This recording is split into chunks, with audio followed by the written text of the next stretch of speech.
buenos días amigos, buenos días hermanos. Estamos una vez más en este programa Short Time. Gracias, le habla Nacho Marroco. Aquí muy bien acompañado por Juan Carlos Segovia. Buenos días, Juan Carlos. Hola, buenos días. Sí, estamos ahí controlando los sonidos. Y bueno, vamos a comenzar este programa dando las gracias a todos los que están ahí. Por supuesto. Y al Señor que hace posible todo esto de una manera sorprendente, semanal, y vemos su mano día a día, ¿verdad? A él el primero. A él el primero. Y bueno, ya hacía tiempo que no andaba por aquí por la radio. Tenemos entrevistas a pastores que van muy bien, ¿no, Juan Carlos? Va muy bien, muy bien. Ya hemos hecho 8 entrevistas y la verdad todos muy contentos. La iglesia en Málaga conociendo a sus pastores, que es algo que era un asunto pendiente. La parte humana, el lado familiar, y todo eso ayuda a que haya unidad. Porque a veces parece que hay como dos bandos en la iglesia, ¿no? Los ministerios y el resto de la iglesia, pero somos uno. Distintas partes del cuerpo y lugares y funciones, pero al final somos una sola iglesia y un solo cuerpo unido a Cristo. Pero a mí me parece muy buena idea dar una hora de voz a los pastores sin tener que predicar, ¿verdad? Exactamente. De poder compartir, de poder hablar sin esa carga, ¿no? Que pone Dios al pastor de las ovejas, ¿no? Claro, es simplemente una charla entre amigos, de forma de que también los que están oyendo escuchen y conozcan pues a la persona, que todos hemos sido niños, todos hemos pasado por la infancia, la adolescencia, las dificultades de la vida, y eso todo influye a la hora de desarrollarnos como personas. Y a veces vemos nada más la parte ministerial, y eso es solamente una parte. Yo tengo muy claro que el ministerio es un trabajo, el pastoreo es un trabajo, pero la identidad no te la da el pastorado, te lo da ser hijo de Dios, las vivencias con el Señor y toda una vida a su servicio, con tu familia, con tu nombre, con tu apellido, con tus descendientes. Todo eso te da identidad, ¿verdad? Y eso es lo que pretendemos recrear, ¿no? En el programa. Me parece una idea fantástica y seguro que va a quedar además para la posteridad, ¿verdad? Muchas entrevistas para la posteridad. Esa es la idea de que tengamos un registro histórico de lo que es la pastoral, porque por desgracia no hemos podido entrevistar a Miguel Rueda, que partió hace unos años con el Señor. Conseguir rescatar un documento de una entrevista que le hicieron en un periódico, en una revista, pero que más hubiera querido tenerlo aquí y poder charlar con él, conocer su pasado, su presente, porque su futuro lo conozco. La vida eterna con el Señor. Pero es verdad que somos a veces extraños la propia casa, que es la casa del Señor. Sí, pero es muy interesante y enriquece mucho el testimonio, ¿no? De una vida entregada a Dios, ¿no? Ya, y además que uno aprende de los errores y de los aciertos. Así es, vamos aprendiendo de los que otros se han equivocado, nosotros podemos comenzar sin ese error, ¿no? Claro. ¿Y qué te parece si empezamos el programa de hoy anunciando por lo menos el título? El título que iba hablándole a Nacho, que ya lo he cambiado 3 veces, ¿no? Lo vil del mundo, lo despreciable del mundo, la basura del mundo. Al final creo que ha quedado en la selección de Dios. En un mundo tan competitivo. Bueno, eso es en contra, ¿no? De eso de la selección natural, ¿no? Sí, yo estaba pensando en la selección española, ¿no? Cuando me vino al pensamiento, pensaba en que en España, mira que hay jugadores de fútbol, ¿eh? En las ligas, suplentes, incluso en segunda, hay un montón y gente buenísima. Sin embargo, cuando afrontamos un partido internacional, hay que seleccionar a, no sé, 18, 24, no sé los que se cogen, pero están muy escogidos, porque claro, tenemos que dar el mejor resultado de cara a la galería, ¿no? De cara a la selección. Pues Dios también hace su selección, y es lo que tengo en mi corazón, ¿no? ¿Cuál es el criterio de Dios a la hora de seleccionar a las personas para que formen parte de su equipo de fútbol, de su ejército, de su familia? Estamos hablando de elegir, no estamos hablando de un Dios que elige a los que son salvos, ¿no? Sino a los obreros, ¿no? A los que van a dar su vida. Es que al final los que dan su vida deben ser sus hijos, sus discípulos. O sea, sí. A veces entendemos en la iglesia que están los ministerios y después está el resto, como decía, de la membresía, que están por estar, pero es que eso no es bíblico. Pero la pregunta es, para que no haya confusiones, que sí. No es un Dios selectivo Que muchos dicen con los que son salvos, no son no, este salvos. sí, este no, este... No, Dios muchos no son los hace llamados hacer. por lo escogido. Pero sí que es verdad que Dios da la oportunidad por libre albedrío a todo el mundo que sea salvo. De hecho, ese es uno de los requisitos de la preselección. La respuesta que damos a su llamado. Dice la palabra, muchos son llamados. Muchos, por no decir todos, ¿no? Ahora, ¿cómo Dios selecciona y dice, este sí, este no me vale? Una de las cosas es la respuesta que demos nosotros ante ese llamado. Tú dijiste sí un día y el Señor te escogió. Todo el que dice sí voluntariamente, de todo corazón, ese ya es seleccionado. He escogido. El Señor no dice, bueno, tú sí, pero es que a mí no me interesas tú. Eso no existe en la Biblia ni en el pensamiento de Dios. También sabe Dios el que dice que sí, pero después no. Como la parábola de los dos hijos, ¿no? Dice sí con la boca. Dice, no, sí, ¿no? Eso se lo hago yo mucho a mis hijos y a mis nietos, ¿no? Para confundirlo. Papá, dame no sé qué. Digo, no, sí. Y no sabe si le estoy diciendo una cosa con otra, porque el lenguaje verbal es muy importante. Hay que entrenar, eso Sí, yo tengo que pensarlo todavía. Pues Dios no te dice sí, pero no. Y tú tienes que decirle al Señor sí, pero sí. O no, pero no. Pero a veces decimos sí, pero Dios sabe que en el fondo de nuestro corazón no hay una respuesta afirmativa, sino que es un momento pasajero, una efusividad momentánea, pero que realmente la palabra, como dice la parábola del sembrador, los afanes de la vida luego lo ahogan, las preocupaciones o el precio que hay que pagar por ser cristiano, todas esas cosas van apagando.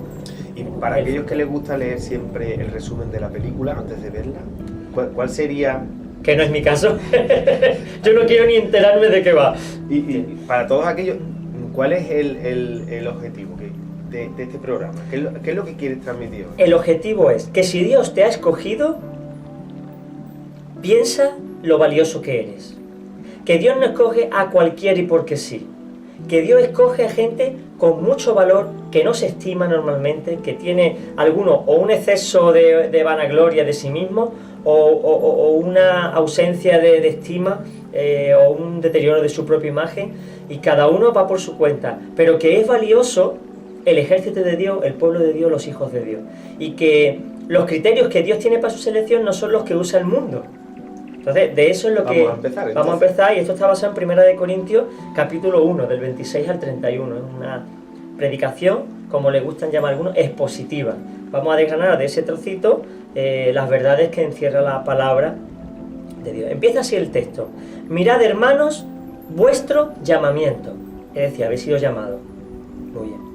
Pero examinar en qué condiciones, cuáles son las características del que os ha llamado, con qué criterios os ha llamado, examinar. Es muy importante, hermano. Tú que nos estás escuchando y que has aceptado a Cristo, que estás reuniéndote en una iglesia, o que no te estás reuniendo, y te animo que lo hagas.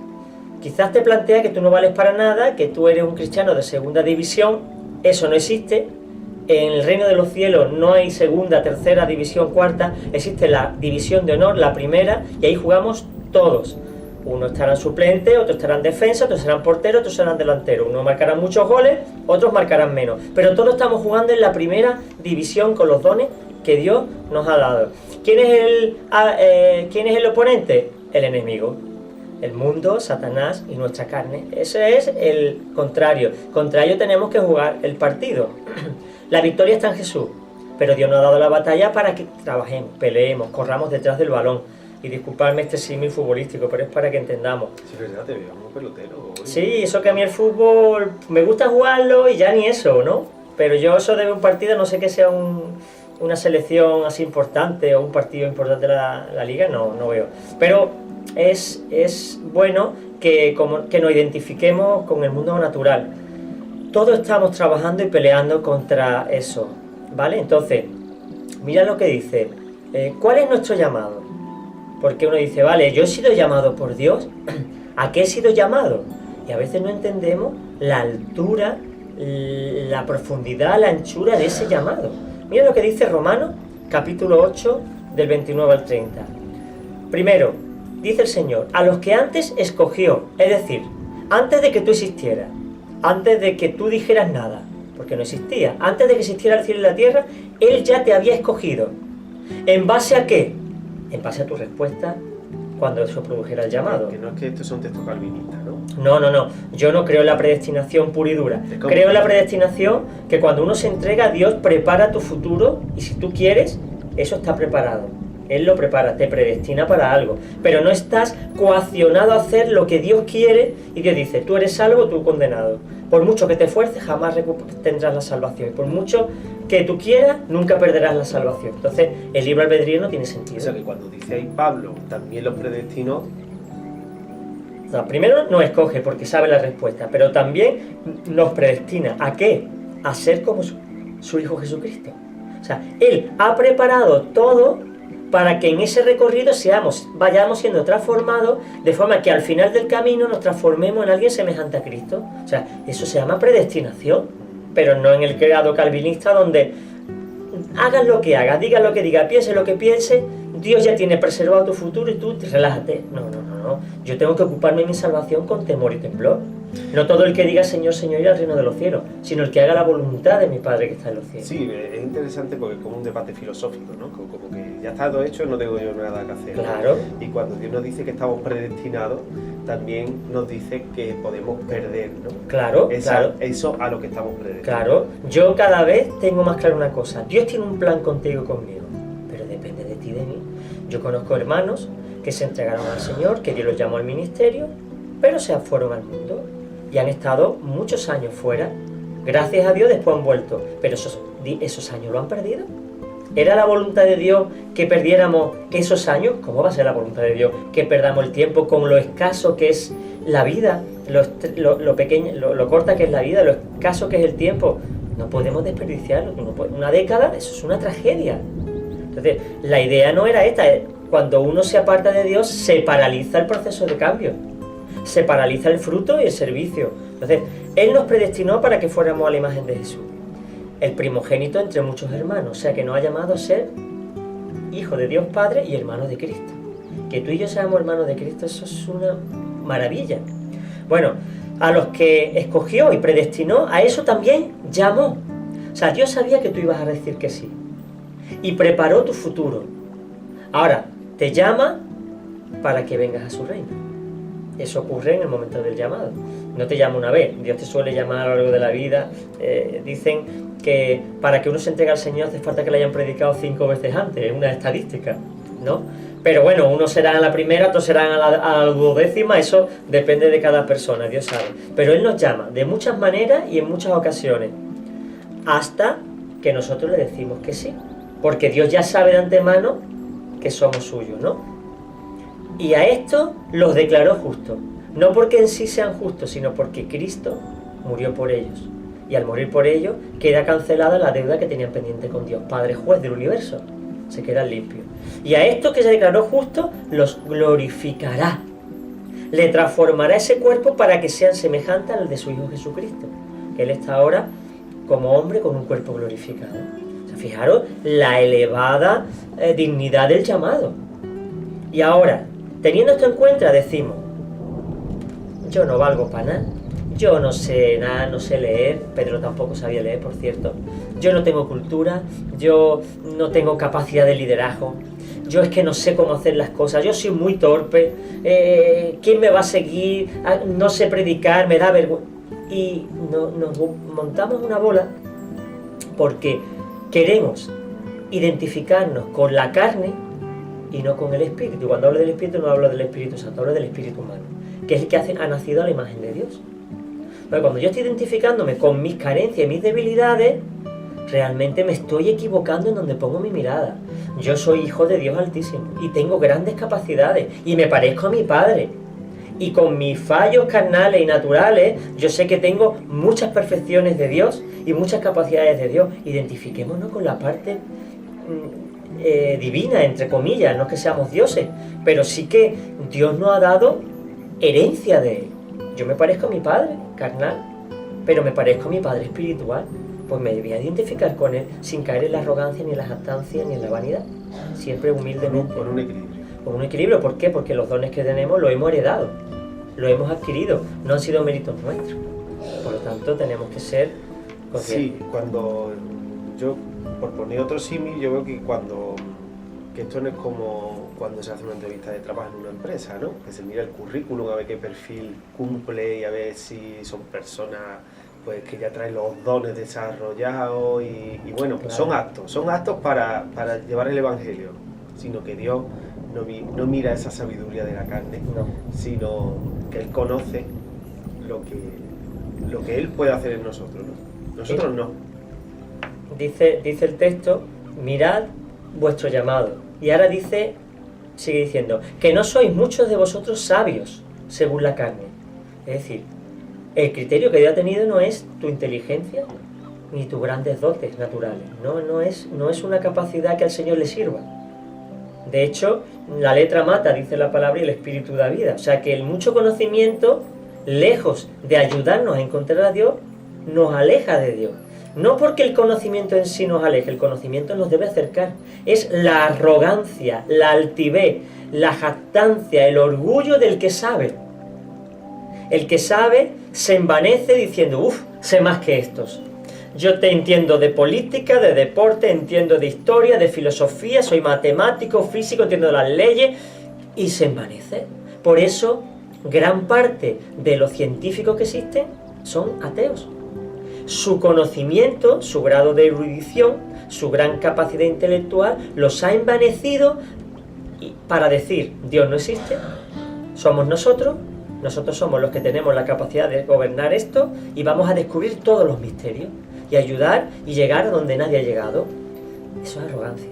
Nada podemos hacer si Dios nos da permiso y capacidad. Esa es la naturaleza humana en todo su apogeo, el humanismo puro y duro, ¿no? Que es la herramienta favorita del diablo. Darnos a nosotros la creencia de que somos la medida del mundo. El mundo gira en torno a nosotros, que es en lo que se basaba el Renacimiento y la Ilustración, ¿eh? Y de hecho tenía dos máximas, Carpe Diem y Dum Vivimus Vivamos. No sé si tú te acuerdas en el colegio de eso. Carpe Diem me suena. Sí, Carpe Diem es un vino, ¿no? Que venden aquí un vino blanco dulce. Era un bar de mi pueblo que se llama Carpe Diem. También, ¿no? Carpe Diem significa aprovecha el día, ¿no? Vive el momento. Vive el momento. O Dum Vivimos Vivamos es mientras vivimos, vivamos. Aprovechemos, porque son 2 días y tú eres tu propio Dios. Tú tienes que decidir lo que está bien y lo que está mal y disfrutar de todo ello. Pero el Renacimiento fue terrible en el sentido de que quitó a Dios de un plumazo, como decía Nietzsche, ¿no? Digo que decía porque ya no lo dice. Está muerto y ahora no dice lo que decía. Él decía, Dios ha muerto, vive el hombre, ¿no? Ahora el hombre está muerto, pero Dios sigue vivo. Lamentablemente la culpa la tuvo en gran parte la Iglesia. No estoy hablando de la Iglesia del Monte, precisamente, sino la Iglesia. Sí. La institución que el hombre ha creado en lugar del cuerpo de Cristo. Entonces, bueno, todo responde al final a parámetros humanos, ¿no? Y de lo que aquí se trata no es de ese parámetro humano, de lo que nosotros estamos hablando no es de algo que el hombre puede hacer por el hombre, sino algo que Dios hace en el hombre, y de que nosotros no tenemos la capacidad ni de elegir qué es, ni de saber para qué ni por qué. También nos pasamos como científicos, ¿no? Estamos siempre buscando dándole y por qué Dios, a todo, y para qué Dios, y por qué, y ahí está la arrogancia del hombre, de la naturaleza humana, ¿no? Entonces, abandonarnos de esa manera a querer saber, a querer tenerlo todo controlado y decir, mira, yo no lo sé. Yo sé, aunque parezca una locura, que Dios me ha llamado. Yo sé que hay algo que dentro de mí me está transformando. Y sí, lo único que he hecho es escuchar a aquel hombre que me dijo que Jesús me amaba y que Dios me proveía y algo está pasando, ¿no? Claro. No, eso no depende del hombre, porque es locura para el hombre. Mira, Moisés tenía un criterio mundano y humano cuando fue llamado. Vamos a dar algunos ejemplos de que, como dice Pablo, no sois muchos sabios en la carne. Mira Moisés, cuando fue llamado, Moisés le dijo a Dios, ya sabéis cómo Dios le dijo, quiero que vayas al faraón, que le diga deja salir a mi pueblo y tal. Y Moisés le dijo a Dios, ¿y yo quién soy? ¿Quién soy yo? Para presentarme ante el hombre más poderoso de la tierra, el faraón, y sacar de Egipto a los israelitas que son esclavos. Entonces Moisés dijo al Señor, por favor, Señor, nunca he sido hombre elocuente. No he sido un hombre de fácil palabra, ni ayer, ni en tiempos pasados, ni aun después de que has hablado a tu siervo, porque me imagino que estaría hablando con Dios y seguiría tartamudeando o seguiría encasquillándose. porque yo soy tardo en el habla y torpe de lengua. Sí, eso básicamente lo que quiere decir, este marrón no me lo quiero comer yo. ¿Cómo me lo voy a comer si Manda otro, manda otro. porque tú te has equivocado de persona? ¿Cómo me dices a mí que vaya a ser tu interlocutor ante el número uno que hay en la tierra, un hombre, que es tardo en hablar, sería tartamudo, o torpe, o tendría el frenillo? Dios sabe qué le pasaría a Moisés.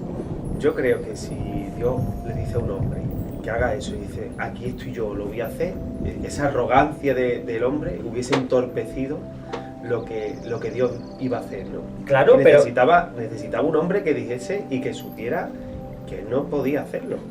Vale, lo que pasa es que esto puede hacer que... O sea, el problema no era que Moisés veía su incapacidad, el problema era que no confiaba en Dios. ¿Cómo le da ese argumento? Señor, yo sé que no sirvo, pero si tú me envías, tengo poder en ti. Ese es el problema.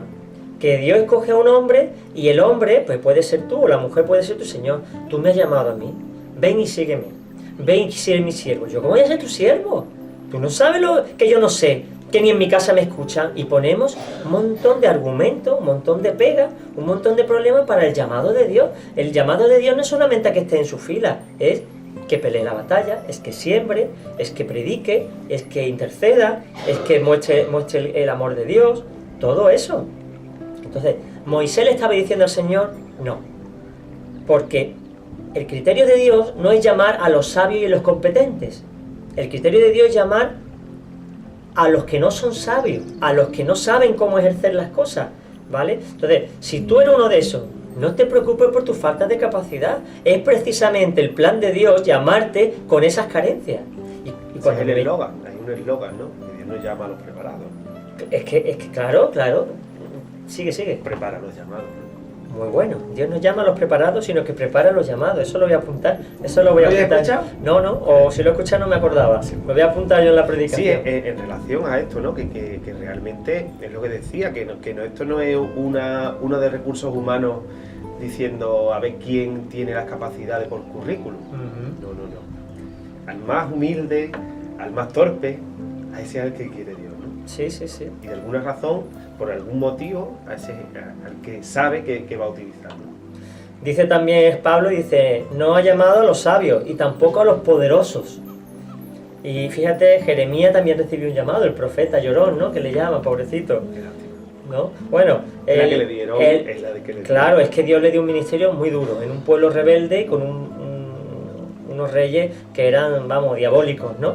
Entonces, Jeremías, cuando fue llamado por Dios, le dijo, Señor, no sé hablar porque soy muy joven. No tengo experiencia, no tengo madurez, no tengo elocuencia, no tengo conocimiento. Yo soy muy joven. ¿Qué le voy a decir a tu pueblo? Porque hoy día, por desgracia, no ocurría lo que ocurría en Israel. O en el mundo antiguo, las canas, las personas ancianas, eran la gente más importante. ¿Por qué? Porque habían tenido una experiencia que los jóvenes no tenían. Habían vivido situaciones difíciles, habían salido adelante y podían enseñar por experiencia propia a salir de las dificultades. Un joven no tiene experiencia, puede tener mucha capacidad, puede tener mucho dominio, pero no tiene experiencia.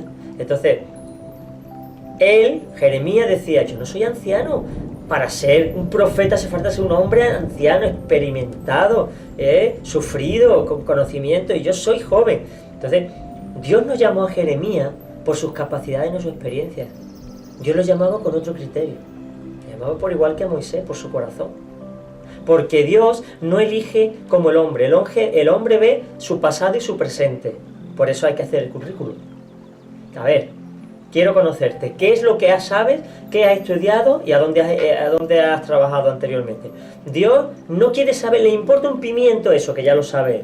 Dios ve el futuro, la toma de decisiones, tu fidelidad. Evidentemente el pasado demuestra la fidelidad de un hombre, ¿no? Porque tú puedes no ser cristiano y ser un hombre relativamente íntegro en algunos aspectos, ¿no? Entonces, o fiel con tu jefe en tu empresa, no un hombre dejado que te da igual que en cuanto el jefe se va te escaqueas, ¿no? Dios busca integridad. Yo le haría una pregunta, antes del descanso, yo le haría una pregunta a los que nos están escuchando, si se consideran, por cualquier cuestión, ¿no?, de su vida, incapaces de servir a Dios, ¿no? Hoy. O les gustaría estar de alguna manera sirviendo al Señor. No sé, un puesto suena raro, no en un puesto, sino en un ministerio, que también es otra forma. Un servicio, ministerio-servicio, pues sí. Y si se ven incapaces y se creen que, bueno, eso es para otros, ¿no? Para los elegidos. Yo la pregunta que le haría es si dentro de su corazón tienen el anhelo, el deseo de servir de cambio, de servir de hacer algo en esta sociedad, ¿no? En su barrio o en su ciudad con los amigos, de servir para cambiar algo de este mundo. Si tienen esa semilla, de ese impulso de decir, no me gustan las cosas como son, no, veo que el mundo es un desastre, que todo es un engaño, la política, la televisión.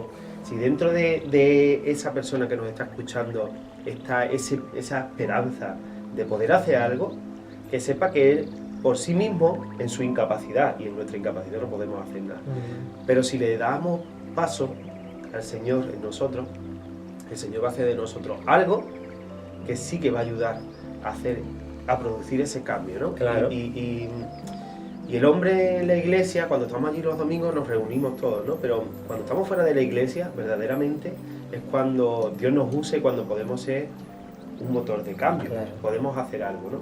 Importante. Cuando la bombilla se mira a sí misma y dice, ¿yo qué luz puedo dar? ¿Yo qué luz puedo dar?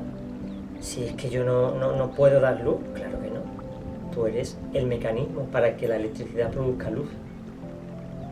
Entonces, tú lo que tienes que ver es no lo que tú eres en sí mismo, sino el potencial y la capacidad que Dios te ha dado para mostrar a Cristo. No eres tú, es Cristo. No es tu luz, es la de Dios. Entonces, lo que tú tienes que hacer es enseñar la luz de Dios, no la tuya propia.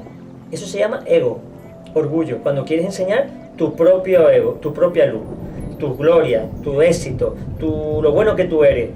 Es que Dios no nos ha llamado a eso. Claro, el que no se siente poderoso no puede enseñar eso. Si te pones a jugar fútbol y tú no eres bueno, tú no vas a presumir de futbolista. Tú presumes si eres bueno.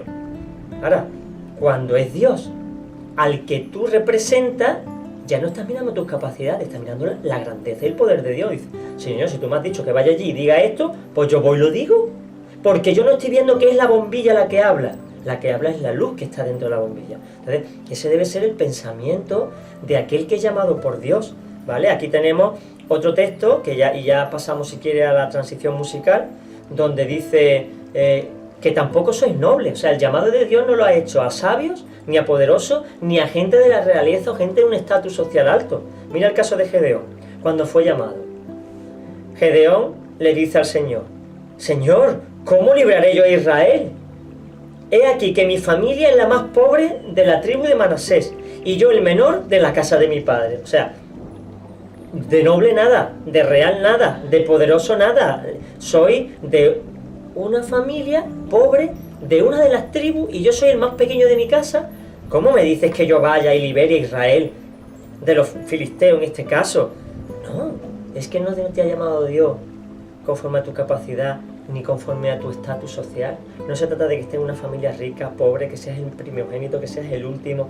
Dios no mira eso, solo mira al hombre. Como cuando Samuel fue a por el rey David, que miró los 7 primeros hijos, ¿no? Eran 8 total, ¿no? 7 primeros hijos y no estaba. Dios escogió al último, al más pequeño, al que estaba con el rebaño. No era hombre de guerra. Los otros iban a la batalla, eran hombres ya de guerra. Este no, era un adolescente. Pues escoge Dios. Entonces, el criterio de Dios nos sorprende, hermano. Sorpréndete gratamente. Tú has sido escogido. Has sido escogido, predestinado para ser como su hijo, llamado, justificado y será glorificado.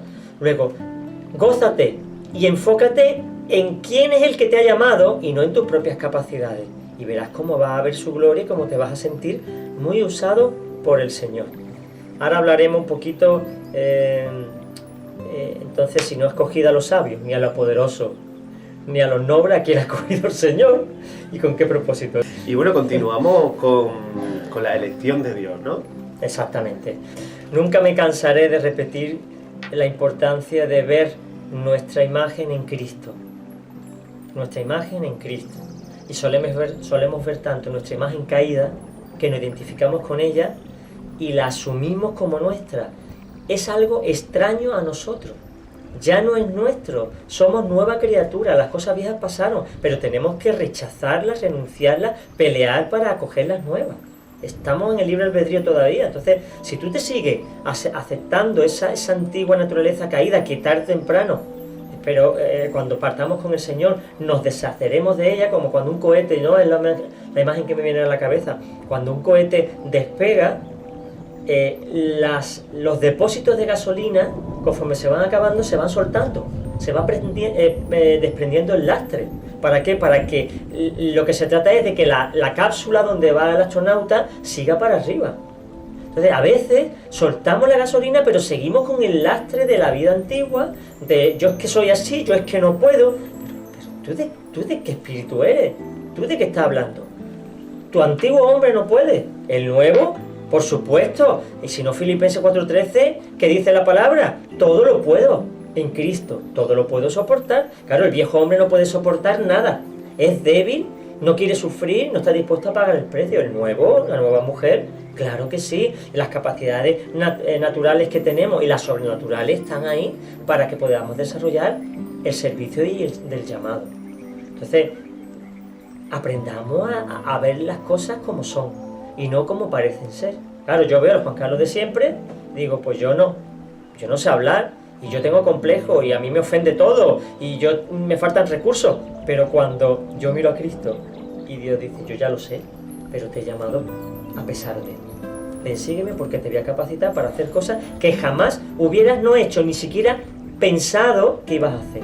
Y yo me veo pastoreando una iglesia, un hombre que tenía unos complejos grandísimos y de los que estoy saliendo a lo largo de los años, por la gracia de Dios, impensable que yo pudiera estar en la radio, que yo pudiera ser pastor, que diera consejería, que visitara a los enfermos, que me preocupara por la necesidad de los demás. ¿De qué? Eso no era parte de mi condición natural humana. Todo es la capacidad y la dotación que Dios me ha dado para realizar una función. Y a cada uno de sus hijos Dios le ha capacitado para realizar su llamado. Y Juan Carlos, en ese bagaje que has tenido con el Señor, desde ese hombre acomplejado hasta lo que Dios está haciendo, ¿no? Seguro que ha habido momentos, ha habido puntos de inflexión en los que tú has tenido que soltar el lastre, ¿no? Como has dicho. ¿Y qué consejo le puedes dar a las personas que bueno, estén muy aferradas a su forma de ser, ¿no? Que estén muy identificadas, que digan, bueno, yo soy esto, Dios me ha hecho así, pues Dios, bueno, lo que yo tenga que hacer lo voy a hacer, y el que me quiera como soy. Y ¿qué consejo le puedes dar en su interior, ¿no? En su voz interior, en su vida, para ayudarlos a soltar ese lastre? Hombre, lo primero, por encima de todo consejo que se pueda dar, es ten intimidad con Jesucristo y lee la palabra, porque la mente necesita ser renovada, y la Biblia, la palabra asimilada, renueva la mente. Es como un cubo. Si tú está lleno de tierra y le empiezas a echar agua, la tierra va saliendo y poco a poco se va depurando hasta que al final pasa un buen tiempo, pero el cubo está lleno de agua limpia, ¿verdad? Nuestra mente está llena de fango, de tierra, y el agua de Dios va entrando a través de la palabra y va limpiando. Yo, de hecho, cuando veo una película, me embarro la mente de sus pensamientos y amanezco pensando en la película, o voy a orar y estoy pensando en esto, en lo otro, o en las elecciones ahora. Entonces nos embarramos en cosas del mundo, que es buena, es bueno saber, pero necesitamos la palabra para limpiarnos, la comunión, hablar con el Señor. Yo te quiero contar una experiencia, que sería el tercer punto. Primero, ora; segundo, lee la Biblia. Yo estaba en una reunión de sanidad interior. Yo era, digamos, la bombilla que Dios usaba para iluminar aquello, ¿no? A estas personas. Bueno, pues estábamos hablando de cosas y de repente me habla el Espíritu Santo y me dice, tú tienes un síndrome. No es que yo escuchara audiblemente a Dios, pero tienes un síndrome. Se llama titulitis. Titulitis, es verdad. ¿Por qué me lo dijo el Señor? Porque yo hacía muchos cursos con el objetivo de tener un título, ponerlo en mi despacho para que todo el mundo viera lo valioso que yo era, Lo capacitado que estaba pues para realizar el ministerio, para la consejería, para todo, el máster en mediación, en no sé qué, esto tal, que tampoco es nada del otro mundo, lo puede hacer cualquiera, pero bueno, yo necesitaba ese aval para sentirme valioso. Entonces el Señor me dice, hijo, eso es una enfermedad. ¿Qué es lo que Dios me demandaba hacer? Tú me has dicho, ¿qué consejo le das? Toma la decisión de renunciar. Yo cuando recibí esto, lo dije allí, hermanos, disculpadme, acabo de recibir, Dios me ha revelado a mí un mal que yo tengo, entre otros muchos, que quiere que me despoje en este momento. Se llama titulitis, lo expliqué como estoy explicando en la radio, y digo, decido en el nombre de Jesús, en este momento, no poner nunca más un título en el despacho. Es más, en mi despacho no va a haber otra cosa que versículos bíblicos. Y si tú entras no vas a ver otra cosa. Están todos mis títulos ahí puestos entre los libros, mis títulos. 4 o 5, que no son nada, papel mojado, no vale ni para el Estado, ni para el Estado vale nada eso. Dice, a partir de ahora, desecha todo eso, porque eso es vanidad de vanidades de hombre. Y deja que yo te dé el valor que tú tienes. Y confía en el valor que yo te he dado. Mira, hermano, fue como una liberación, de verdad. Pocas veces he sentido una expresión, pocas veces, sí lo he sentido muchas veces, pero últimamente fue como... Ya no tenía la necesidad de colgar porque sé que Dios me veía valioso y que no necesitaba demostrar nada a nadie. ¿Sabe quién veía que no era valioso? ¿Sabe quién es la única persona que veía que no era valioso? Yo y el diablo. Tú y con tus títulos te decías a ti mismo, bueno, no lo soy, pero me he sacado este título. No lo soy, pero cuando me venga alguien a decirme lo que yo pienso, te voy a decir, mira lo que tengo. Yo lo sé. Tú ibas a decir, yo lo sé, pero mira lo que tengo. Y Dios lo que sabía es que no necesitabas título, porque lo que necesitaba era dejar de pensar de ti mismo lo que tú creías, para empezar a pensar de ti mismo lo que cree Dios de ti. Claro, ese punto de inflexión, ¿verdad? Que soy un instrumento de su gracia y que nada más, por ser bombilla valgo. Porque la luz, sin la bombilla, está hablando del mundo natural, no se expresaría. El sol sin el helio que hay allí y todos los materiales no brillaría, pues todo sin Dios o nada sin Dios brillaría. Entonces yo tengo valor porque soy un interlocutor. Eso no me sirve de jactancia sino de agradecimiento, pero yo valgo y no necesito que nadie venga a decírmelo ni que me dé una palmada en la espalda, pero es que tampoco necesito recordarme constantemente lo valioso que soy. Simplemente miro a Cristo y me olvido de mí, y ese es el secreto. Cuanto menos pienses en ti, más feliz serás, mejor andarás y más fruto darás. Y además tú sabes que Cristo murió por ti para que lo amaran a Él, claro. no a ti. No al revés, claro, porque a mí me amo yo mucho y ya lo dice el Señor, ¿no? No necesitamos que nos admiren, o sea, no es la admiración del mundo lo que Dios quiere hacer de nosotros. Exactamente. Dios quiere que lo amen a Él a través de nosotros, y para eso pues, quizá tengamos que perder nosotros, ¿no? Además, si nos ama Dios, ¿qué más necesitamos? Si nos ama el creador de todas las cosas, aunque nadie nos amara, aunque tu padre y tu madre, dice la Biblia, te abandonaran, yo jamás te desampararé. Mira lo que dice Pablo, ¿vale? No sois sabios, no sois poderosos, no sois de la realeza, sino que lo necio del mundo escogió Dios, ¿para qué? Para avergonzar a los sabios. Lo débil del mundo escogió Dios, ¿para qué? Para avergonzar a los fuertes. Y lo vil del mundo escogió Dios para avergonzar a lo glamuroso, a lo poderoso y a lo que el mundo alaba. O sea que el criterio de Dios es completamente al revés. No busca la excelencia natural. Hay otros valores. ¿Por qué entonces nos escogió Dios? Mira lo que le dice Dios a Moisés. Vamos a ver, Moisés, tú dices que eres tardo de hablar, torpe de lengua y tal. ¿Y quién le puso al hombre la boca? Dios, Moisés, yo llegué el último, ¿no? Hijo, cuando yo llegué ya no había para mí... ¿no? ¿Acaso no soy yo el Señor quien lo hace sordo o mudo? ¿Quien da la vista o quien la quita? ¿No tengo yo la capacidad para hacer que esa debilidad que te merma sea cambiada? Lo que Dios estaba demandando a Moisés era fe, no era otra cosa. Era fe, confía en mí, que si tú estás limitado, yo voy a compensar tu limitación. Puede ser que sea temporal o puede ser que sea definitiva, ¿vale? Pero confía en mí. Ese es el punto de inflexión. Decía tú, ¿cuál es el punto de inflexión? Confianza en Dios, no en ti. Yo confío mucho en mis capacidades, pues te vas a pegar un testarazo cuando menos te lo esperes, que tienes que aprender una lección muy importante, y es: maldito el hombre que confía en el hombre. Maldito el hombre que confía en las capacidades naturales de otros hombres o en sí mismo. Bendito y dichoso aquel que confía en Jehová, en Yahvé, ¿no? No soy yo quien da la vista o la quita. Anda, ponte en marcha, que yo te ayudaré a hablar y te diré lo que debas decir. Pues Moisés te dijo que nanay, que no. Porque además de tartamudo era cabezón. Por lo visto, lo transformó en el hombre más manso, pero ahí era un rebelde. Tanto fue que tuvo que usar a Aarón. Claro.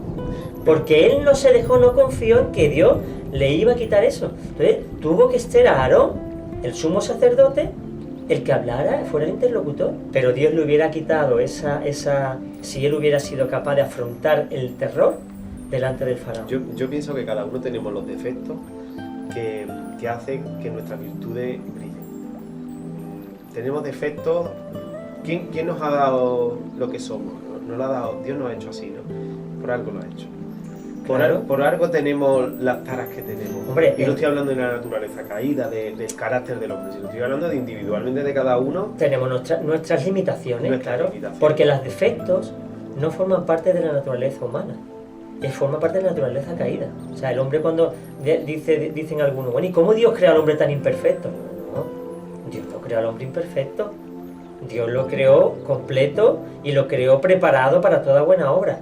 En el momento que el hombre se revela de Dios, cae en una deformidad, cae en su dignidad, y empiezan a salir los defectos. Empieza a tener miedo, empieza a tener inseguridad, empieza a esconderse, empieza a tener todo tipo de aflicción y angustia, y se ve limitado. Pero piensa en una persona que para los ojos del mundo sea tenga una belleza especial, tenga ese canon de belleza que impone el mundo, sea una persona inteligente, preparada, capaz, simpática, una persona brillante, de las que son carismáticas, ¿no? Que normalmente terminan en la televisión, terminan siendo líderes de masa. Esa persona es muy difícil que sea humilde, es muy difícil que tenga necesidad, es muy difícil que confíe en alguien que no sea el mismo. Claro. Por eso te decía que los defectos que tenemos, los que nos hacen, bueno, pues apartarnos un poquito y decir, bueno, pero yo no soy tal, o yo no, me gustaría, pero eso es positivo. Quizás no cuando vemos lo que nos ponen en la tele y lo que vemos en internet, pero si cerramos los ojos y miramos a Dios, vamos a ver lo positivo. Claro. Y yo, el día que Dios me hizo feliz, fue el día que asimilé, el día que dentro de mí estuvo el pensamiento de: no es necesario que agrades a Dios, porque Dios te ama tal y como tú eres. Ese día para mí fue el punto de inflexión, me liberé, ¿no? Y dije, no hace falta que siga luchando para que Dios me ame. Para que Dios me ame, Hombre, agradarlo, evidentemente, si yo desobedezco a Dios no lo estoy agradando. Bueno, no, pero el amor es incondicional, entiéndeme, la aceptación es incondicional. Entiéndeme, sí, ¿no? Sí, sí. Yo creo que nos pasamos la vida intentando superarnos y hacer esto y hacer lo otro para que nos acepten, para ser más y para tener títulos, unos con títulos, otros con gimnasio, otros con... Pero al final, mira, estabas hablando de la belleza. Cualquiera, Beyoncé, por ejemplo, se hará vieja y se pondrá gorda. Messi llegará un día en que no podrá distinguir un balón como tenga 70 años.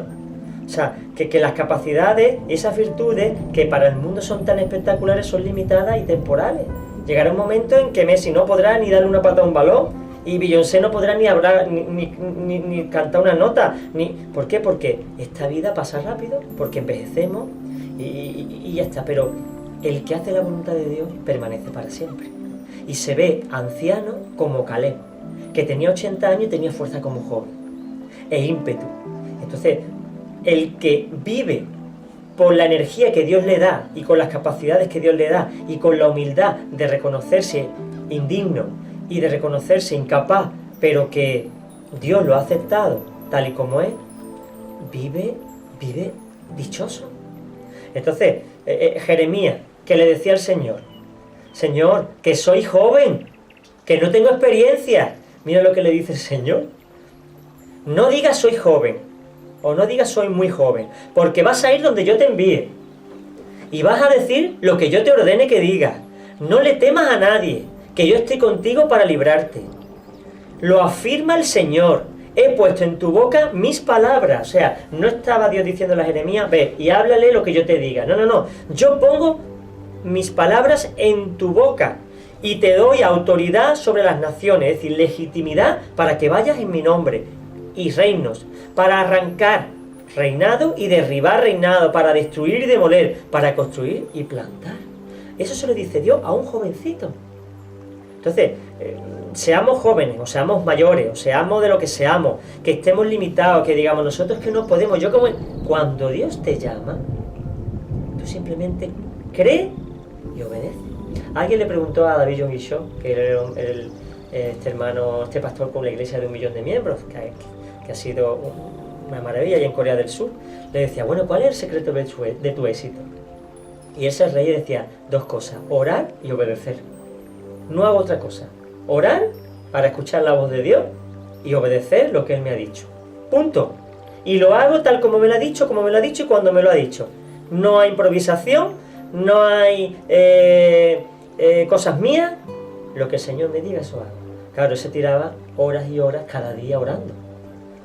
Al final, el éxito, y hablo de éxito entre comillas como el dar fruto, el hacer las cosas como Dios quiere, consiste en muy pocas cosas. El problema es que nos cuesta orar y nos cuesta obedecer. Bueno, ese éxito es el que Dios tenía establecido para John Kishore, ¿se llama? Sí, David John Kishore. Habrá otro tipo de éxito para algún pastor, para alguna iglesia donde haya 20 personas. Es que claro, el éxito es, no me refiero al millón de personas, me refiero a que brilles. A que brilles. Sí, ese es el éxito. Si tú brillas, ya estás triunfando. Pero hay mucha popularidad. En una iglesia de 1 millón de personas es como... Sí, es como... Este la ha tenido que hacer muy bien para tener una iglesia de 1 millón de personas. Pero si estamos diciendo que... Y hay otros que lo hacen igual de bien y claro, no salen de 50. Ni se trata de tener más ni menos miembros, que no creo que esa sea para el hombre medida, sí, para el hombre sí. Bueno, yo lo escucho mucho en la iglesia. Sí, ¿cuántos miembros tiene? Bueno, ahí vamos creciendo. Nos da vergüenza invertir el número. Que si no viene nadie nuevo a la iglesia es que no estamos haciendo las cosas bien. A lo mejor que no estamos predicando, pero a lo mejor... Es posible que no estemos haciendo las cosas bien, pero, sí. pero no podemos catalogar a una iglesia espiritualmente por el número de miembros. Puede ser una iglesia muy grande y muy frívola, y sea una peña, ¿no? Y un club. Entonces, en este sentido, el éxito al final siempre se trata de obedecer lo que Dios te ha dicho, pero a lo mejor claro. El éxito de una persona arrogante es ser humilde toda su vida, y para una persona para un arrogante ser humilde toda su vida no es tener una iglesia de 1 millón de personas. No, es un éxito. Pero ¿sabes qué? Normalmente Dios te da conforme tú vas siendo fiel en lo poco, te va dando más. Ya no es por ti, es por Él. Alguien tiene que llevar a sus ovejas, ¿no? Dice, bueno, es que 1 millón... No, es que ¿quién iba a llevar ese 1 millón de ovejas? Pues si Dios escogió a este hombre y dijo, si me eres fiel en lo poco, yo te iré poniendo en más. Cuando él tenía 25 miembros, después pasó a 1000. Cuando tenía 1000, Dios le dijo, yo te daré 100.000. Y él pensó que estaba ya perdiendo la cabeza. Cuando llegó a 100.000, él dijo, yo te daré 1 millón. Pero ya no dudó. Que tenía una iglesia de 100.000. Pero claro, el 100.000 es el 10% de 1 millón. Sí, con 50 no nos apañamos. Ya ves tú, con 100 estamos ya locos, ¿no? Entonces, pero el que es fiel en lo poco, Dios lo va poniendo en más. Ahora, si John Guichon no hubiera sido fiel en lo poco, pues dice, bueno, pues ahí te queda y pondré a otro, porque alguien tiene que pastorear a este grueso del rebaño. O sea, no es por el pastor, es por su iglesia. Tiene que cuidarla a alguien. Podría hacerlo él, pero le ha placido usar a los hombres, como dice la palabra. Dios le ha dado órdenes a los hombres con los distintos ministerios. Estamos dentro de un plan, y dentro de ese plan son válidos los que Dios hace válidos. Amén. Y los que deciden ser válidos, porque de verdad, hermano, si no nos damos cuenta de lo importante que es el libre albedrío. Y yo ya llevo 15 años como pastor, que no son muchos, pero ya he visto como personas que prometían y no prometían porque tuvieras capacidades, sino porque Dios te había mostrado qué iba a hacer con ellas, todo ha sido mi gozo en un pozo. Porque han dicho no. Porque a la hora de la verdad han sido como la parábola, ¿no? Dos hijos. O el padre le pide una cosa, un hijo le dice sí, no, no voy, pero al final fue. Y otro le dijo, sí voy, pero al final no fue. ¿Quién fue más obediente? El que le dijo no, pero al final obedeció. Y muchos podemos decir sí, pero al final no obedecemos y nos quedamos estancados. Entonces, Dios tiene predestinado nuestro futuro, pero la condición es que nosotros pasemos por el aro, obedezcamos y hagámoslo, no todo el que diga Señor, Señor, irá al reino de los cielos, sino el que haga la voluntad de mi Padre que está en los cielos. O sea, uno tiene que decir sí. Ahora, yo puedo decir sí, pero no sé cómo, o no puedo. Y dice, vale, pero me has dicho sí, eso me basta. Y ahora Él te lleva y te capacita. Si la capacidad viene así, ¿tú te crees que Dios en un segundo o en un microsegundo le hubiera quitado la tartamudez a Moisés? ¿Es que Dios tiene alguna limitación, algún problema? Pero le dijo no. Pero si le hubiera dicho sí, no sanó a los ciegos Jesús, no a los sordos, no hizo milagros más grandes que este. Pero ¿qué reclamaba Jesucristo de los que iban a ser sanados? Fe, la que no tuvo Moisés. Y al final Dios tuvo que usar un método natural. Bueno, venga, llama a tu hermano, que él va a hablar a través de ti. No tuvo fe. Que después podía haber dicho Moisés, Señor, habla a través... No sé ya, ahí ya no entro. Pero el llamado fue sanarlo. Y no quiso. 40 años en el desierto también tienen que endurecer mucho el carácter, ¿no?